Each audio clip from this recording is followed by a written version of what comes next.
What's up guys? Welcome to AnimeKouhai. If you'd like to help me out, please hit the like button and subscribe to my channel. Minitz, meanwhile, anticipated this. The question in his mind was, how much did Apito know about his remaining power? Could she really see when his invisible pressure waves would be launched? If she could, he'd have to change his response. In the end, Minitz decided to believe in himself. There was no way she could see through all that. And at that moment, the battle was decided. The instant Minitz released his power, Apito changed direction, not based on his waves, but on her own intuition, just as Minitz predicted. I win, Minitz thought, smiling. I'm dead, Apito thought, doing the same. Her attack had been predicated upon her death from the very start. It's over, Queen Apito.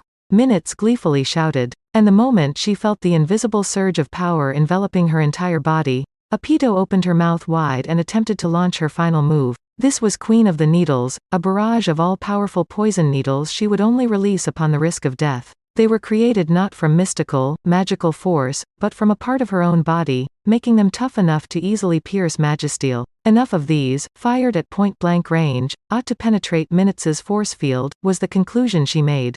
Minitz's own force compressed her body in the meantime, even as the needles stabbed through his defensive force field. The decisive moment was here.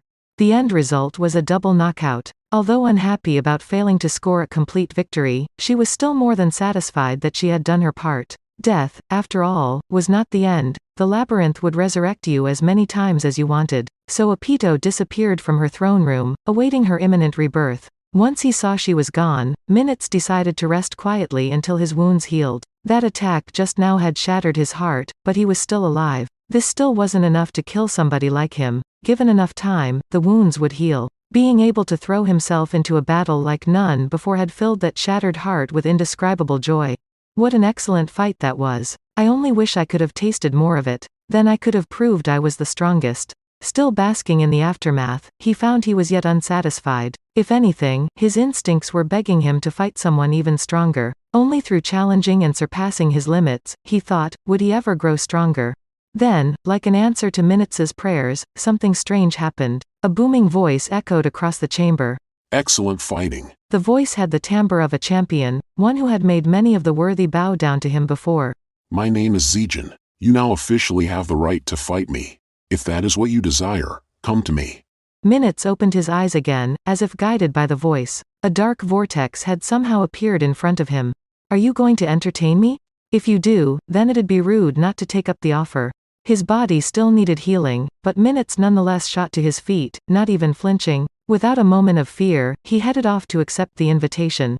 Once, there was a hidden settlement known as the Mystic Village. It was said to be one of the world's secret paradises, a place where spring was everlasting. But not any longer. It was overrun by the Imperial Army 20 years ago, and now it had been wiped off the map entirely. Recalling that fateful day, Kumara almost lost herself in rage. She had been so helpless then, and thanks to that, she lost her mother and her friends. Her great mother was a mystic creature, a monster with power comparable to a demon lord's. But she was a calm, gentle soul, and she never showed any hostility toward humankind. The kings of the magical races who treated humans as enemies collectively called themselves mystic lords, a force different from the 10 great demon lords and just as much of a threat to humankind. But that had nothing to do with the Mystic Village. Magical races and mystic races were not at all the same thing, and mystic lords were merely the tribal kings of species unknown even to most others.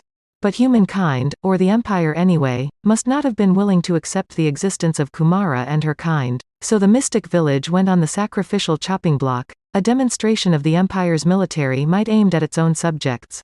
The Mystic Village was on the border between the Demon Lord Claiman's domain and the Eastern Empire. The area between the foot of the mountains on the Distav side and the forest on the Imperial side was home to a hidden entrance to another world. Boasting the blessings of the forest, the produce of the mountains, and an eternally mild climate, it truly was a comfortable place, living up to its touted name as the land of everlasting spring.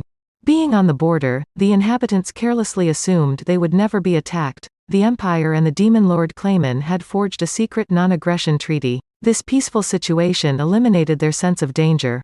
Suddenly, armed soldiers attacked the Mystic Village, giving them no warning at all. The warriors defending the village could offer little resistance, and all their comrades were killed. Kumara's mother, the previous generation of Nine-Head, lost her life with them. She had power but never liked to fight, and despite being human, there was no way she could defeat a trained, professional soldier.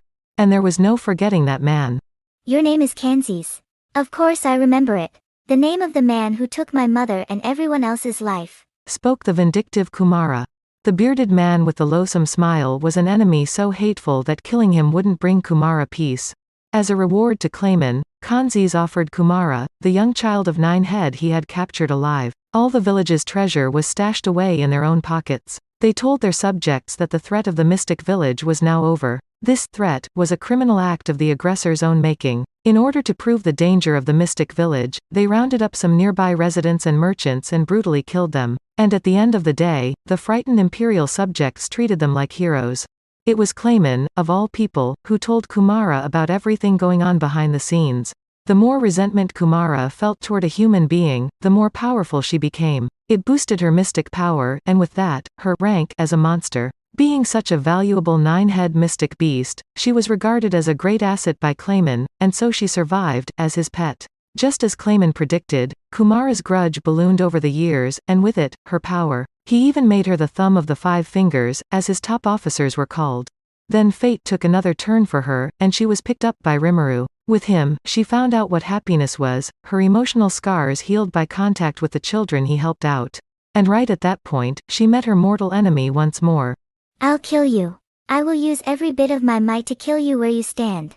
With that whispered oath, Kumara waited for Kanzas's arrival. Colonel Kanzis, on the other hand, didn't seem fazed at all to be thrown into a spot in the middle of nowhere.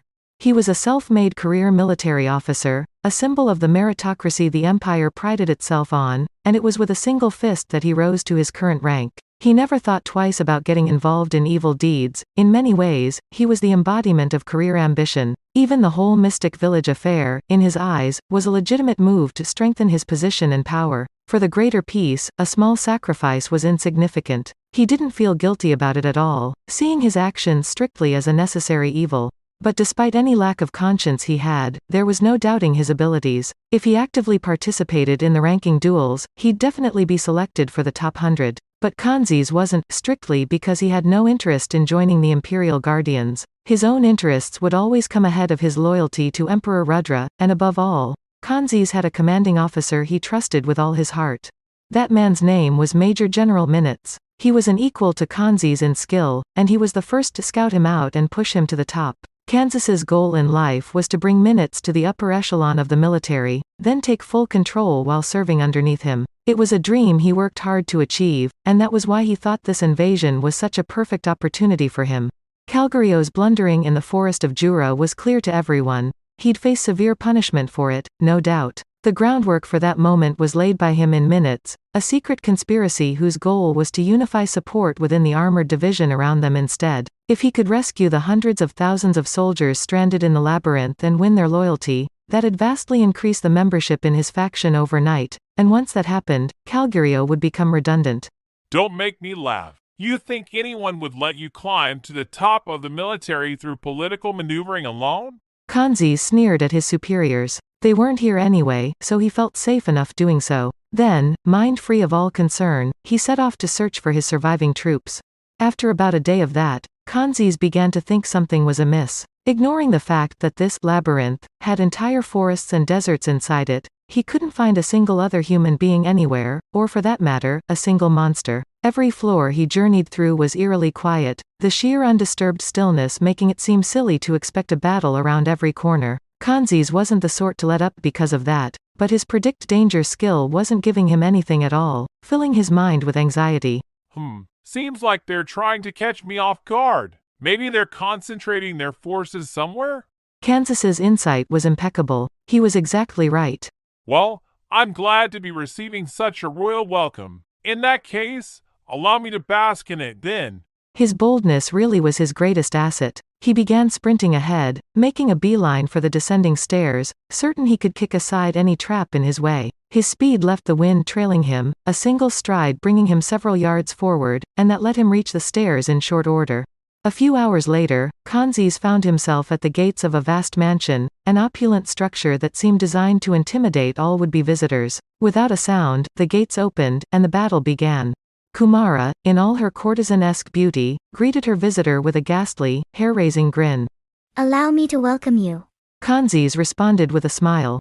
Well, thank you very much. It's been a long time since I've seen you. You're the little fox from way back when, aren't you?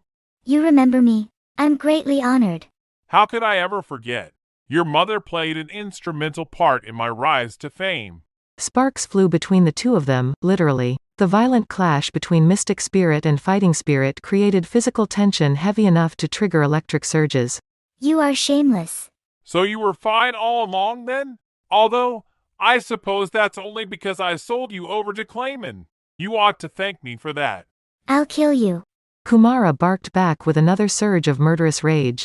As if in response, the white monkey appeared, opening with a flurry of club strikes at Kanzis to demonstrate his majesty as leader of the 8 creatures under Kumara's control.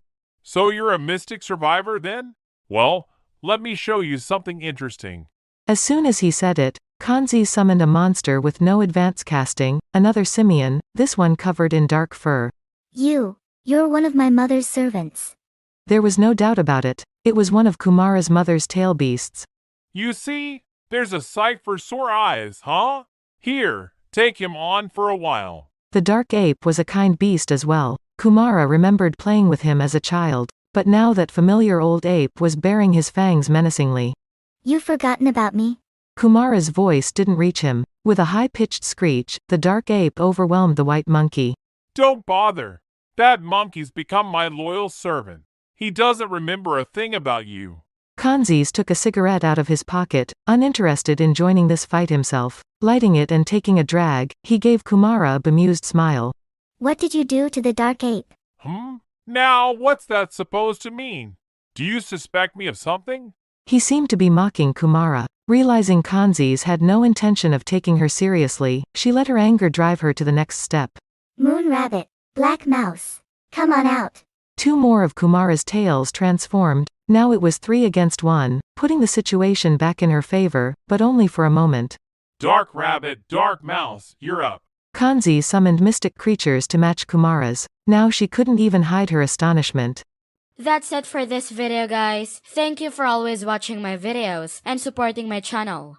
Shout out to the new members of AnimeKouhai supporters: Simon Road, Emperor WSA, Mika Espinosa, George Hage, Stabby Cakes, Alex Yamashita, Purple Derpington, Kevin Matthew, Jovan Ray Hadrake, Totally Not the Police. Thank you so much for helping out. I'll see you guys in the next video.